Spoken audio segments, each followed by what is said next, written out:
Hello, bonjour, bonjour à vous tous qui me regardez. Je vous dis bienvenue à l'émission d'aujourd'hui et shalom qui veut dire paix. Paix sur vous, paix sur vos familles. Je suis contente d'être ici aujourd'hui. C'est une émission spéciale. Le Seigneur m'a inspiré de parler de couple, de parler de mariage. C'est un sujet que je préfère éviter à cause de la polémique. Mais le Saint-Esprit est le boss. On se soumet à ce qu'il veut. Et je pense qu'aujourd'hui, le Saint-Esprit veut inspirer, encourager et instruire un couple à vivre le meilleur de Dieu. Le plan de Dieu pour le mariage est glorieux, mais des fois nous n'expérimentons pas la volonté parfaite de Dieu dans nos foyers parce que on met nos foyers dans des méthodes qui ne glorifient pas Dieu. Alors le titre du message d'aujourd'hui, c'est que Dieu m'envoie te dire qu'il est contre l'intimidation dans le couple. Ce n'est pas un message que j'ai préparé d'avant, le Seigneur me l'a downloadé comme ça ce matin, j'étais à la douche, moi-même j'ai dit au Saint-Esprit, hey, this is heavy. J'ai dit à Saint-Esprit, hey, choisis quelqu'un d'autre. Parce que moi, j'avais déjà mes messages de prévus. Mais je pense que ce message est certainement pour quelqu'un pour cette saison. Nous allons parler de l'intimidation dans le couple. Et Dieu m'envoie vraiment t'instruire. Toi qui m'écoutes, ça peut être un frère ou une sœur. Parce que Dieu vous aime tous. Il aime les femmes et il aime les frères. Et il dit aux frères et sœurs dans le couple qu'il est contre l'intimidation que vous pratiquez dans vos couples. Ce sera le message d'aujourd'hui. Donc, prends une chaise et surtout, promets-moi de partager ce message à un couple. Dieu, lorsqu'il parle, c'est pour nous aider à vivre son meilleur. Donc, ne garde pas le message pour toi, fais-moi la promesse. Donc, voilà, c'est ça le message du jour. Mais avant de commencer, je voudrais déjà faire un coucou. On a comme ça quelqu'un qui nous regarde du Rwanda. Et bien, je dis bonjour à mes frères et sœurs de Kigali, Rwanda. Soyez bénis et que le Seigneur soutienne et défende son Église au Rwanda. Jésus-Christ est Seigneur au Rwanda et il va se glorifier dans votre nation. Moi, j'aime l'Afrique et lorsque je vois des pays africains connectés, je me dis yes! Donc, voilà. Alors, je veux t'inviter à t'abonner. Si tu ne l'as pas encore fait, nous avons besoin d'abonnement. Je vous ai parlé de notre projet l'année prochaine. Nous serons au Cameroun, à Yaoundé 2025. Ce projet-là, j'aurai besoin de vous. J'arrive bientôt avec des détails. J'aurai besoin de vous pour amasser, chercher les fonds pour rendre ce projet possible. Donc, pardon, partagez, commentez, likez nos vidéos et abonnez-vous. Donc voilà, tu nous regardes pour la première fois, je te souhaite la bienvenue. Je m'appelle Marie-Thérèse FIFA et FIFA veut dire paix. Donc voilà, sans plus tarder, nous allons commencer pour gagner en temps. Je vais vraiment dépendre du Saint-Esprit. Saint-Esprit, je t'invite en ce moment, viens te glorifier, viens restaurer, viens bénir, viens toucher une famille. C'est toi qui as... Toi, Dieu qui a institué le mariage, je te prie, Seigneur, de venir délivrer ce message au travers de moi. Seigneur, que personne ne m'entende, mais qu'au travers de ma voix, on puisse entendre les ordonnances de Dieu qui sont bien pour notre épanouissement. Seigneur, je te cède ce plateau et cette plateforme. Glorifie-toi, bénis déjà tous les couples qui vont écouter ce message et je te prie de les accorder le vouloir et le faire et le désir de soumettre leur couple, leur relation entre les mains du Seigneur parce que Seigneur, tu es l'architecte des relations parce que tu es un Dieu relationnel. Je te bénis au nom de Jésus. Amen. Amen. Alors, sans plus tarder, c'était ça le message. Vous comprenez que le Saint-Esprit me prend de court. J'aime m'asseoir, j'aime me préparer. J'ai dit, Saint-Esprit, mais j'ai quoi pour aller parler de l'intimidation? Il m'a dit, commence par la définition. J'ai fouillé plusieurs définitions et j'ai trouvé comme ça, dans le site du gouvernement du Québec, ils ont donné une définition de l'intimidation qui m'a plu. Ok, je vous ai dit que le thème d'aujourd'hui, je réitère pour ceux qui nous prennent en cours, Dieu a dit il est contre l'intimidation dans le couple. Il est contre l'intimidation. L'intimidation. Mais c'est quoi l'intimidation? C'est un grand mot et c'est bien vraiment qu'on puisse comprendre, que nous puissions définir pour mieux comprendre ce que Dieu nous dit et pourquoi l'intimidation n'est pas bien en fait. C'est ce que je vais essayer de faire dans les quelques minutes qui vont suivre. Je vais aller vite et vous pouvez vous-même réécouter la vidéo plusieurs fois. Alléluia. Alors, dans le site du gouvernement du Québec, voici comment ils ont défini l'intimidation. Ils ont commencé en disant que l'intimidation est une forme de violence et ce n'est pas toléré. J'aime, c'est pour cela que la définition là m'a plu. Ils ont dit l'intimidation là, c'est une forme de violence et ce n'est pas toléré dans le couple. Là, c'est moi qui ajoute, ce n'est pas toléré dans le mariage. Moi-même, j'ai ajouté, mais ils ont dit l'intimidation n'est pas tolérable sous aucune forme. Elle n'est pas quelque chose que nous devons tolérer ou pratiquer. Et voici maintenant comment ils ont défini, après avoir fait cette déclaration-là, ils ont défini l'intimidation comme ceci. Il s'agit d'un geste, d'une intervention ou d'un commentaire qui menace, blesse, humilie ou prive quelqu'un d'autre de sa dignité. Voici la définition qu'ils ont donnée. Donc ils disent que l'intimidation, en fait, c'est un geste, c'est une intervention, c'est un commentaire, c'est une menace qui blesse, qui humilie et qui prive quelqu'un d'autre de sa dignité. Ça veut dire que toi, en tant que mari, tu vas me dire, Fifa, de quelle manière j'intimide ma femme? Tu intimides ta femme lorsque, parce que l'intimidation est définie ici comme vraiment un geste. Donc tu intimides ta femme lorsque tu poses des actions ou que tu interviens ou que tu émets des commentaires ou lorsque tu menaces ta femme, lorsque tu blesses son amour propre, lorsque tu l'humilies et lorsque tu prives ta femme de sa dignité de femme. Voici de quelle manière un mari peut pratiquer l'intimidation dans le couple. La même chose pour la femme. Comment est-ce que tu intimides ton mari? Tu intimides ton mari lorsque tu poses des actions, des interventions, des commentaires qui menacent, qui blessent, lorsque tu humilies ton mari, lorsque tu prives ton mari de sa dignité d'homme. Tu l'intimides. Tout ça, c'était juste la définition. Je vais repartir rapidement. Pourquoi on parle de couple ici? Je m'adresse au couple chrétien. Je voudrais déjà qu'on s'accorde sur quelques principes, juste pour qu'on ait un fondement sur quoi nous baser, ok? Vous savez que Dieu a créé le mariage. Dieu est celui qui a créé le mariage.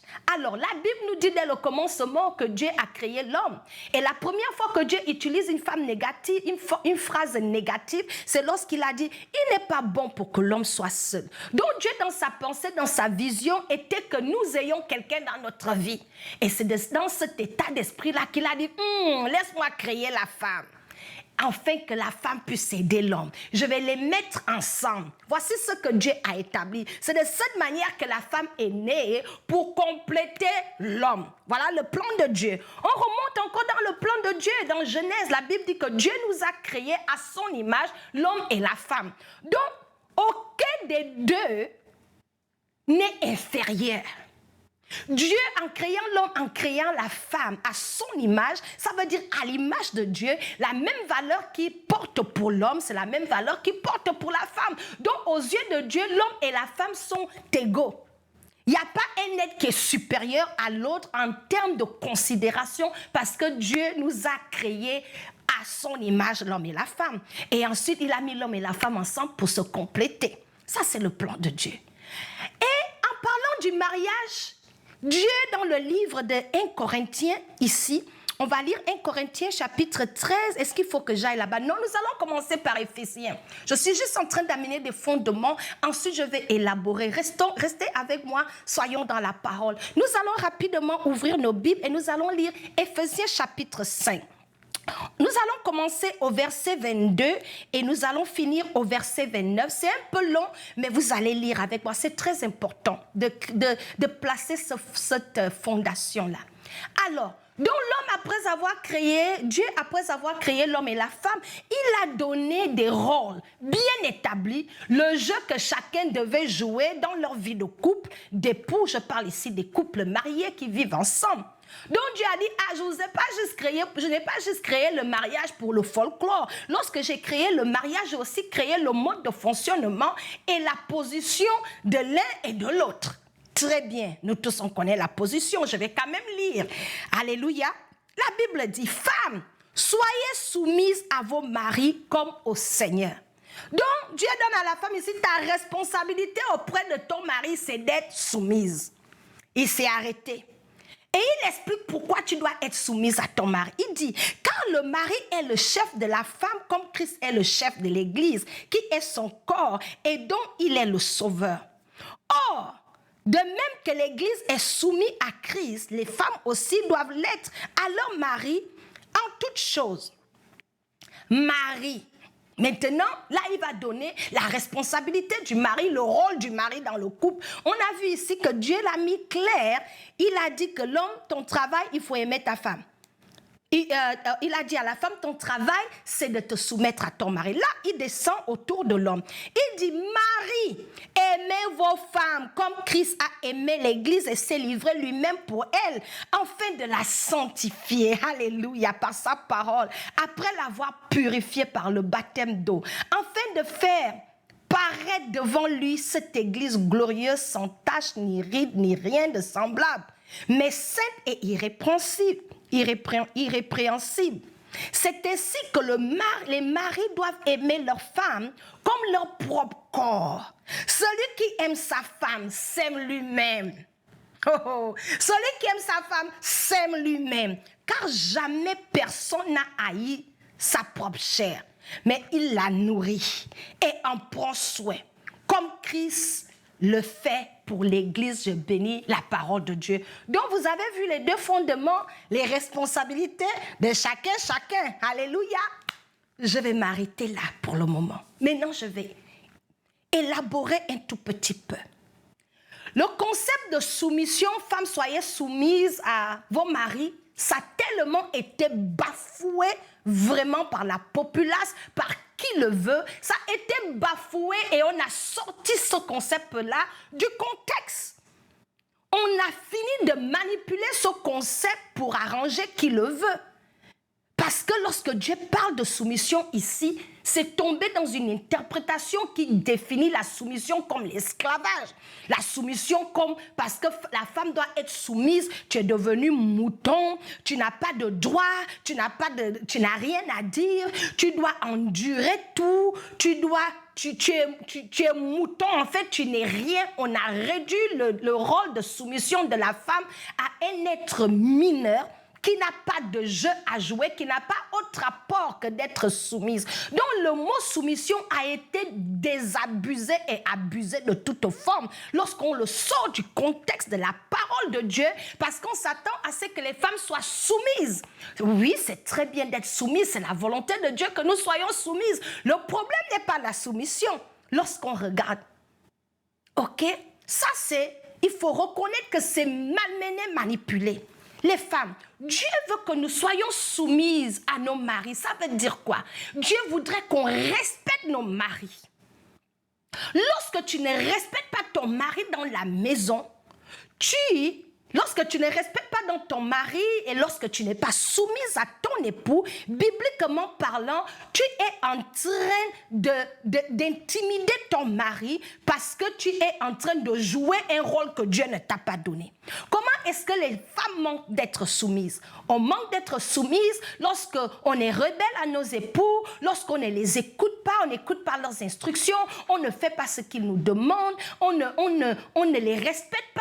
Par exemple, tu insultes ton mari, c'est toi qui élèves le ton dans la maison, c'est toi qui cries sur ton mari, c'est toi qui fais des reproches à ton mari en public, c'est toi qui parles de ton mari en mal dans tout le quartier, c'est toi qui te plains de ton mari chez tes parents, chez les beaux-parents, c'est toi qui rapporte, qui insulte, qui dénie, qui rabaisse ton mari à l'église, partout chez qui veut l'entendre. De cette manière-là, tu ne respectes pas ton mari. Donc Dieu dit que toutes les fois tu fais papato sur ton mari, que tu le rabaisses, que tu manques de respect, tu veux contrôler ton mari, c'est toi qui portes la culotte dans la maison, ton mari est traité mineur, tu grondes sur ton mari devant les enfants comme s'il était même ta serpillère, tu ne respectes pas ton mari, tu ne l'écoutes pas, tu ne donnes pas à ton mari la place que Dieu l'a donnée d'être le chef, parce que selon toi, peut-être tu as l'argent, tu es trop belle, tu viens de telle famille, tu viens de ceci. C'est pas ce que Dieu a dit. Dieu a demandé qu'on soit soumise. Donc, toutes les fois que tu es insoumise et que tu manques de respect à ton mari par tes agissements qui ne glorifient pas Dieu, tu es une femme insoumise qui pratique de l'intimidation envers ton mari. Ok. On va continuer. Maintenant, pour les hommes. Dieu a dit ici que homme, tu es chef de la maison. Et comme instruction, un chef c'est quoi? Et on doit définir le mot chef. Parce qu'il y a certains hommes aussi, ils ont entendu le mot chef. Pour eux, ça signifie être un tyran. La tyrannie. Un chef autoritaire méchant. Un chef qui est là pour battre sa femme parce que tu es chef. Ça, c'est chef selon le modèle du diable. Chef selon le modèle du monde. Le chef selon le modèle de Dieu, c'est un chef qui ressemble à Jésus. Jésus était un leader. Un leader, c'est celui qui montre la voie. Un leader, c'est lui le modèle, le standard que nous devons suivre. Voici ton titre de chef selon la parole de Dieu. Donc tu es là, c'est moi le chef de ma maison. Mais en quoi tu es chef même? Qu'est-ce que tu fais qui réaffirme ton titre de chef? Tu n'as même pas besoin de faire le bruit, c'est moi le chef. Par ta manière de vivre, par ton leadership, on sait qu'on est un chef. Et c'est facile de se soumettre à un chef qui joue bien son jeu. Mais si ton titre de chef, c'est une excuse pour abuser de ta femme, excuse-moi, tu n'es pas un chef. Tu as besoin de Jésus. Un chef qui prend son titre de chef pour détruire, traumatiser les gens dans sa maison, il n'est pas un chef, c'est un tyran. C'est un tyran, c'est ça ta définition. Parce que je vais lire ce que Dieu dit ici. Nous avons vu que dans la parole de Dieu, Dieu dit l'homme, voilà ta responsabilité. Tu dois aimer ta femme. Comme Jésus aime l'église. Jésus aime l'église comment? Il est patient avec son église. Il embellit son église. Il a donné sa vie pour son église. Le genre de chef comme Jésus là, il t'aide. Il change ta vie, il te donne la paix, la joie. La Bible dit ici que Jésus va rendre l'église, va la rendre glorieuse, sans rides, sans taches. Mais toi dans ton rôle, parce que Dieu compare ton rôle de mari aimant à lui-même. Parce que Jésus est le modèle par excellence. Il te dit, Marie, je suis un chef. Voilà mon standard. Lorsque j'aime mon église, je la rends glorieuse. Je l'embellis. Je vais la présenter sans tache ni ride. Es-tu en train d'embellir ta femme? Et peux-tu dire que ta femme est embellie, qu'elle est glorieuse, qu'elle est sans tache, qu'elle est sans ride? Non. Tu es un chef. Tu veux que ta femme soit soumise. Ma femme est insoumise. Elle ne m'écoute pas. Mais le problème, c'est peut-être que c'est difficile de se soumettre à un mari qui ne remplit pas ses fonctions. Parce que dans l'ordre de Dieu ici, Dieu dit, femmes, soumettez-vous à vos maris. Et ensuite, il explique ce que ça veut dire. Oh, j'aime Jésus. Aïe, la Bible même, c'est doux. Dieu dit, je vais maintenant vous expliquer ce que ça veut dire. Lorsque je demande aux femmes de se soumettre à leur mari, voilà le standard des maris qui font que la soumission devient facile pour la femme. Est-ce que vous savez que les tyrans provoquent la rébellion? Certains maris qui exigent la soumission et ils n'ont pas la soumission dans la maison là. Le problème, ce n'est pas la femme, le problème, c'est eux. Parce que ils demandent, ils exigent à leurs femmes de se soumettre à un tyran. De vous à moi, soyons un peu charnels une minute, soyons réalistes. Vous ne voyez pas que les tyrans provoquent toujours la rébellion? Les tyrans soulèvent la révolte. Il est difficile pour tout être humain de se soumettre à un tyran. Donc, les soumissions que tu endures peut-être dans ton couple, tu accuses ta femme. C'est le moment de te poser les questions que, est-ce que ce n'est pas mon modèle de chef? Le manque d'amour que je manifeste à cette femme-là, peut-être c'est ça qui provoque aussi les soumissions. Parce que voici comment Dieu présente ça. Il dit, femmes, soyez soumises à vos maris. Très bien, on a compris, il n'y a pas de problème. Les femmes n'ont pas un problème de se soumettre. Vous savez où se trouve le problème? Le problème, c'est lorsque celui on a dit aime ta femme. Lorsqu'il échoue à ce niveau-là, c'est là où les femmes deviennent aussi insoumises. Si je regarde la Bible, Dieu dit aime ta femme. Il dit aime ta femme comme tu aimes ton propre corps. Tu en prends soin. Tu manifestes de l'intimidation à ta femme lorsque tu échoues dans ton rôle de mari aimant.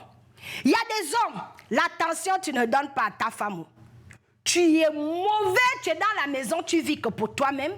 Tu ne nourris pas ta femme. Elle doit te supplier pour avoir 100 francs de toi. Et puis tu vas demander à cette femme-là d'être soumise. Bisous, il n'y a pas. Tu te lèves le matin, tu insultes ta femme devant des enfants. Tu abuses d'elle verbalement et tu vas plus loin. Tu abuses d'elle physiquement. Tu tapes la pauvre femme comme si elle était vraiment ton souffre-douleur. Tu bastonnes, tu tapes dessus, elle a les bleus partout. Abus émotionnel, abus physique. Et ensuite, tu vas te lever. Femme, soyez soumise. Arrêtons de sortir la parole de Dieu de son contexte. On ne peut pas se soumettre à un mari qui ne sait pas aimer. C'est-à-dire, tu veux une chose et son contraire. Dieu te dit, voici ton travail, aime ta femme, embellis-la. Mais il y a des femmes aujourd'hui, des belles femmes, elles ont des rides avant l'âge. On a une maman, une jeune femme de 40 ans, mais elle a la bouille d'une maman de 60 ans. Pourquoi? Parce qu'elle vit avec un tyran, elle vit avec un mari qui ne l'aime pas, qui ne l'apprécie pas, qui ne la valorise pas, qui ne donne pas des cadeaux, qui est mauvais à son argent, qui fait des enfants dehors, qui a 10 000 maîtresses dehors, et puis vient dire, femme, soyez soumise, mais arrêtons. On se soumet à qui à ce niveau-là? C'est toi, chef, qui est supposé aimer ta femme. Tout ce que tu l'amènes, c'est la torture, c'est des blessures sur blessures. Vous êtes mariés, mais tu as 10 enfants dehors, et puis tu dis, sois soumise, mais à qui? À un infidèle? Non, arrêtons de faire porter aux femmes des fardeaux qui ne sont pas justes devant Dieu. C'est toi qui est en train de boire, c'est toi qui est irresponsable, tu ne travailles pas, tu ne protèges pas ta famille, tu ne surviens pas aux besoins de ta famille, tu es un mari démissionnaire, on ne te trouve nulle part, tu n'es pas présent ni dans la vie de ta femme, ni dans la vie de tes enfants, tu es tout le temps dehors, tu es un père absent. J'ai quelqu'un avec qui j'ai parlé, elle a dit, elle avait un père mais il n'était jamais là. Parce qu'il était toujours dans la bamboula, dehors chez les maîtresses. Donc, ils ont grandi sans l'affection d'un père parce qu'il était là sans être là, ni pour eux, ni pour leur maman. Donc, c'est ça l'intimidation lorsque tu veux exiger à une femme que tu bats, que tu traumatises, que tu maltraites, que tu n'entretiens pas, d'être soumise. Après, tu as dit, il ne faut pas aller à l'église. Non, il faut la laisser aller à l'église. Parce qu'à l'église, au moins, il y a un Jésus qui peut consoler son cœur. À l'église, au moins, il y a un Dieu où elle peut décharger ses douleurs. À l'église, elle va trouver l'amour de Dieu. Donc, je vais terminer ce message en disant que je ne sais pas pourquoi le Saint-Esprit l'a mis dans mon cœur. Je n'aime pas parler de mariage, mais Dieu m'envoie nous dire qu'il n'a pas créé le mariage pour qu'on l'endure, hein? Et de deux, il a un plan merveilleux pour le mariage. Si vous êtes un couple, vous me regardez aujourd'hui, retournez à Dieu, le chef du mariage, et regardez le modèle de Dieu et appliquez-le. Commencez par des petits pas et vous allez voir un changement radical dans votre couple à cause de Dieu. Je vais terminer rapidement avec ce verset qui me tient à cœur. Quand Dieu dit « aimez-vous », l'amour est la clé dans un couple. Lorsqu'on aime, on donne. L'amour de la sorcellerie que les gens manquent. Oh, je t'aime. Non. La Bible dit que lorsque nous étions encore prêcheurs, Christ est mort. L'amour est manifeste. Tu ne peux pas dire tu aimes la pauvre femme, tu ne lui fais rien de bon. Il n'y a pas de chérie. Tu appelles ta femme par le nom de la famille. Tu l'humilies en public. Tu parles mal d'elle. C'est toi qui vas rabaisser ta femme chez tes parents. La belle famille ne la respecte pas. Tout le monde rit d'elle. Après, tu dis, oh, elle n'est pas soumise. Non, tu la pousses à la rébellion. Vous voyez le problème? Donc Dieu dit, arrêtons l'intimidation. Je vais clôturer en lisant rapidement pour nous 1 Corinthiens chapitre 13, versets 4 à 8. C'est ça la conclusion de ce message. Pour vous dire, voici la recette de Dieu pour éliminer l'intimidation dans votre couple. Voici ce que Dieu dit de l'amour. Il dit, l'amour est patient. Lorsque on ne veut pas intimider l'autre, on est patient envers l'autre. Ta femme a mal fait aujourd'hui, exerce de la patience. Il dit l'amour est plein de bonté. Quand on aime là, on n'est pas mauvais. L'amour qui est mauvais n'est pas de Dieu. Il dit que l'amour n'est pas envieux. Tu as envie de ta femme parce qu'elle fait un salaire plus grand que pour toi. Il dit aussi que l'amour ne cherche pas à se faire valoir.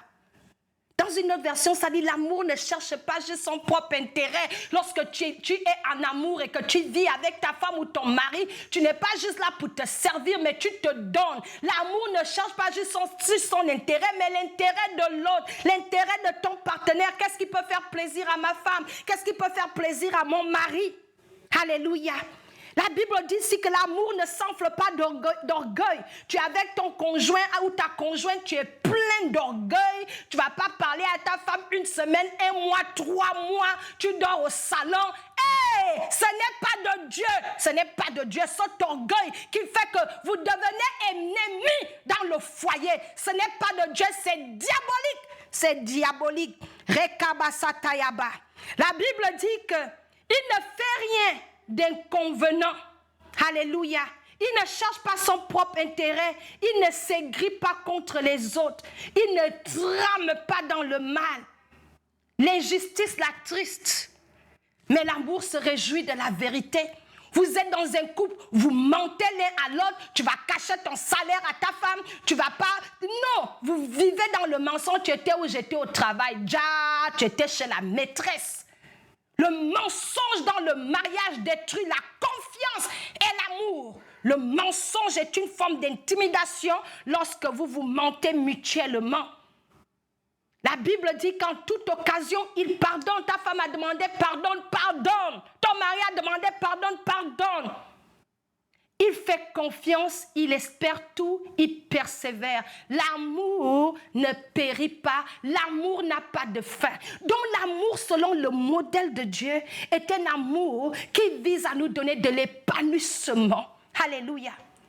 C'était le message d'aujourd'hui. Seigneur, je te bénis pour ta parole et je prie qu'au travers de ce message, un couple puisse s'examiner et se dire, chérie, on a besoin de Jésus, repartons dans les bases. Ce n'est pas la voisine qui va te donner la recette pour que ton couple marche. Non, mais ton couple va marcher si tu amènes Jésus dans le centre de ton foyer et que tu demandes à celui qui a institué le mariage de régner, de t'instruire, de t'aider. Ton couple va marcher. On peut être épanoui dans un couple. Le mariage n'est pas fait pour l'endurer. Il y a des femmes qui sont mariées, elles endurent parce qu'elles se disent, je vais aller où on les tape, elles endurent, elles vont dire, c'est à cause des enfants que je reste. Non! On ne doit pas endurer le mariage. Mais nous voulons être mariés pour que Dieu se glorifie dans nos couples. Cet esprit, je vais m'arrêter ici. J'espère que ce message a été livré au foyer que tu voulais que ce message soit livré. Je compte sur ta grâce, Seigneur, de toucher chaque cœur et de faire ce que toi-même tu sais faire. Je te bénis et je te retourne toute la gloire et les actions de grâce au nom de Jésus. Amen.